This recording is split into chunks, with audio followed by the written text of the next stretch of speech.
Çka ka pas dështimit të Vjosa Osmani?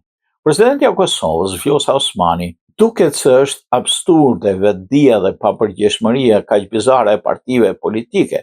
Nëse kjo gjendje do të vazhdojë, do të aktivizohet faktori ndërkombëtar. Situata politike në Kosovë nuk është në ditët e saj më të mira, zgjedhjet në shkurtit nuk kanë arritur të nxjerrë një fitues absolut kësaj me votat e fituara. Partia e parë nuk arrin të konstituojë kuvendin në mënyrë që t'i japë rrugë qeverisë. Pas një muaji përpjekjesh dhe dështimesh, një pasnjëshme, presidentja Osmani ka provuar të marrë situatën në dorë për zhbllokimin e kuvendit. Osmani kishte filluar të të takonte liderët e partive politike në Kosovë për diskutuar atë zhbllokimin e kuvendit, por as takimi i tyre nuk ka sjellë ndonjë gjë të re.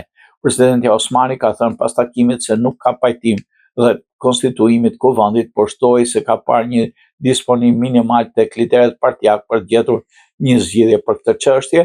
Dua të përgëzoj liderët për qasjen e tyre konstituive në këtë takim, sado që kishim qëndrime të ndryshme me shumicën dërmuese të temave, secili prej tyre tregon vullnet të mirë për një zgjidhje përpara që të konstituohet kuvendi sa më parë, ka deklaruar Osmani. Osmani u shpreh se ky ishte vetëm takimi i parë dhe paremëroi se takimet do vazhdojnë dhe javën tjetër. Në anën tjetër, analistët politikë thonë se dalja nga kriza nuk ka dhe ka qenë e pritshme që takimi të mos kishte sukses. Pas takimit me presidentin u dëshmua se nuk ka zgjidhje, po vetëm zhagitje drejt gënjimës së madhe.